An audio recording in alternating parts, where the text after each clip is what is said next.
Hi guys, I'm iFix Electronics Blog. Please click here to subscribe.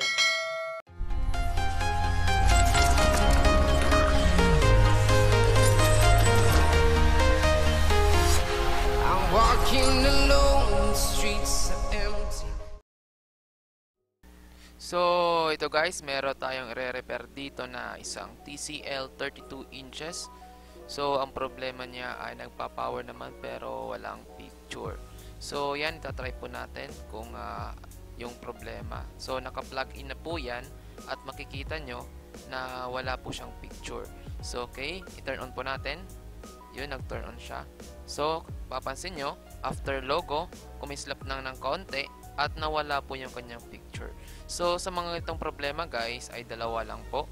It's either the backlight or yung backlight driver. So, ayan, i-check up po natin at try natin magawa ng paraan kung magagawa po natin. Okay. So, ito, bubuksan ko na lang at ipapakita sa inyo. So, ito nga po pala yung 32 inches. So, ayan. So, yun ang motherboard niya, yung T-Con. Yung motherboard niya ay combination na rin ng power supply.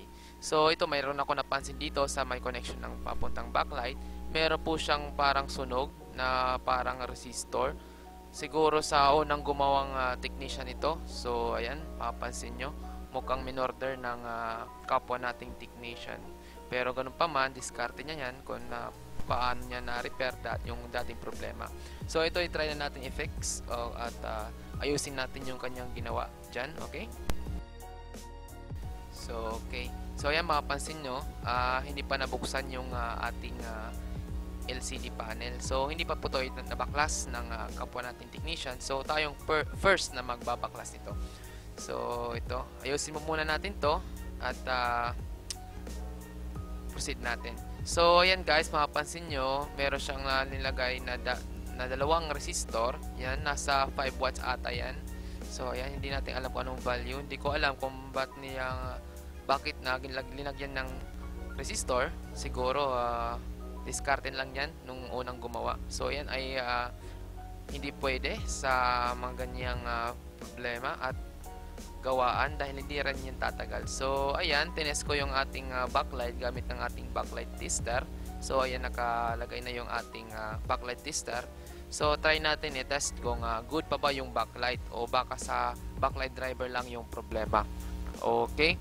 So, ito, turn on natin yung backlight driver natin at tingnan natin dyan sa butas. So, ayan, umiilaw naman yung ating backlight. So, ayan, nasa 39.5 volts. So, ayan, siguro nagpo-protect lang yung kanyang backlight driver. So, okay. Mamaya silipin natin yung kanyang picture kung good pa ba yung ating backlight o wala bang punde sa ating backlight. Okay. So, ito, itatry na po natin. So, yun, mapapansin nyo, mayroon reading po yung ating backlight tester na 39.5 volts DC. So, ito sasaksak po natin at tingnan po natin yung picture kung meron bang picture ang ating ginagawang TV ngayon. Okay, so i-turn on lang natin. So, ayan, naka-turn on na. At iaangat ko po yung ating TV. So, ayan, meron namang picture. So, yung ating TV. Pero, mapapansin nyo, meron pong mga dark spots sa ating LCD. So, meaning ito guys, meron pong punde sa mga backlight. So, hindi natin pwedeng hayaan na ganyan. Ang mas magandang gawin natin ay palitan po natin ng bagong backlight. So, itong pagpalit na backlight nito guys ay set na. So, lahat po ipapalitan para iwas back job. Alam naman natin na napaka-hassle po ang pagbaklas ng LCD at pagbalik ay ang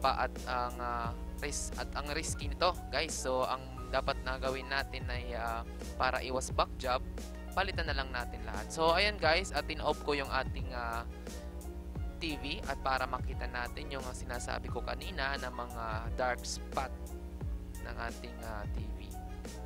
So, yan, ito turn on natin. So, okay, try natin.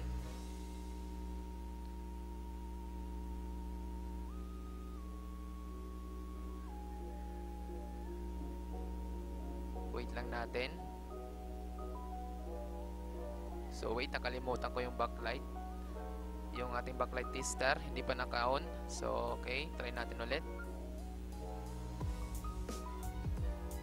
Yan. Ito po yung ating backlight tester, naka 39.5 volts DC. So, okay, turn on natin again. Take 2. Okay, yan.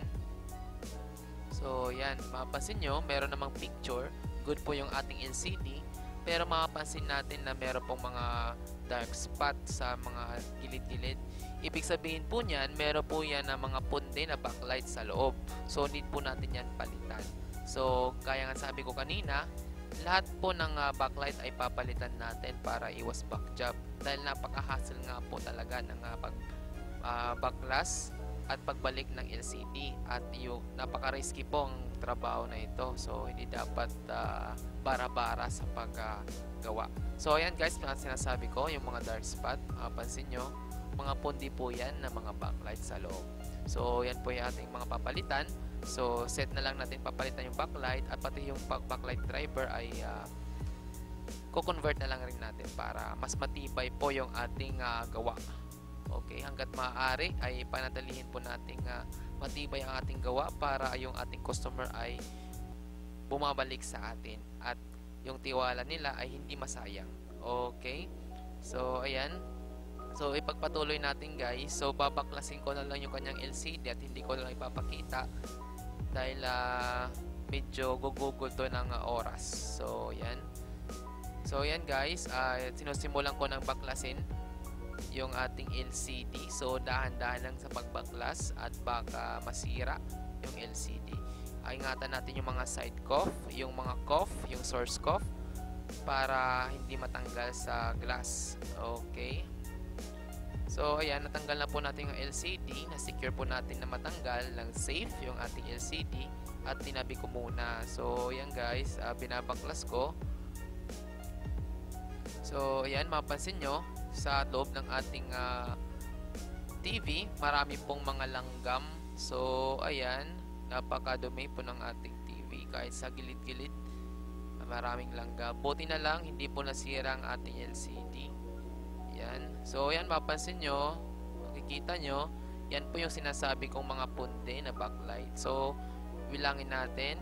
So nasa 1, 2, 3, 4, 5. Nasa 5 beads po yung punde. Pero ang gagawin natin ay lahat po yan papalitan. Okay, para iwas back job. So sisimulan ko na lang sa baklas ng ating mga backlight at papalitan po natin ng ganito, yung universal factory cut na backlight beads. So ito guys ay subok ko na at wala pa naman akong back job sa mga backlight na yan.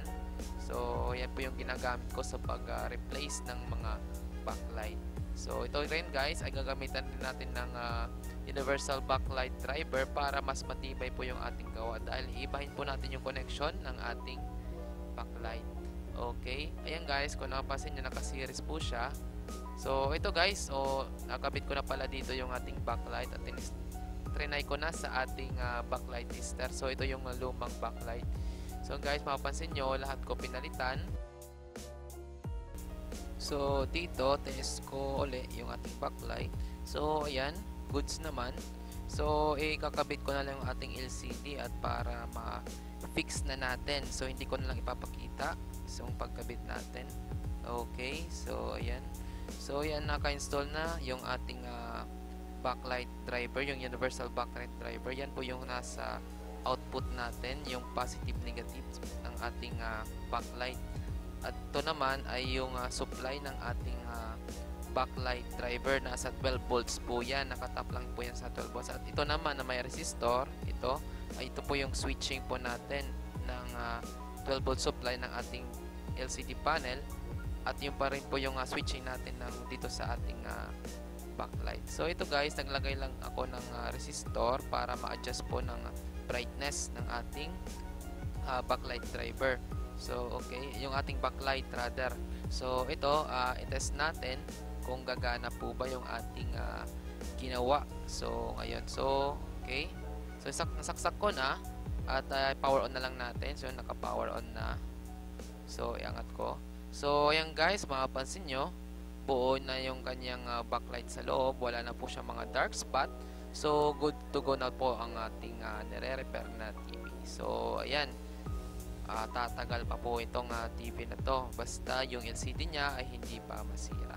So ayan, pero yung ating gawas na sa backlight ay sigurado nang hindi yan na masisira dahil pinalitan po natin ng bagong backlight. Lahat na backlight pinalitan natin at na-convert na natin yung kanyang BL driver. So ayan, so ito nga po pala yung finished product natin, yung ginawa natin na TCL 32 inches na backlight problem. So yan, mapapansin nyo, maganda yung kanyang picture, wala na po siyang dark spot sa kanyang gilid-gilid at hindi na po siya nag-protect yung kanyang ang ating backlight driver. So yun guys, ang reason po na bakit nagpo-protect po yung ating backlight driver yung nasa board ay dahil sa meron pong mga punde yung ating backlight. So ayan, matasa natin mapalitan at ma-convert, good na po yung ating TV na ginagawa. So salamat guys sa panonood at pangtangkilik po ng aking moting channel, iFix Electronics po.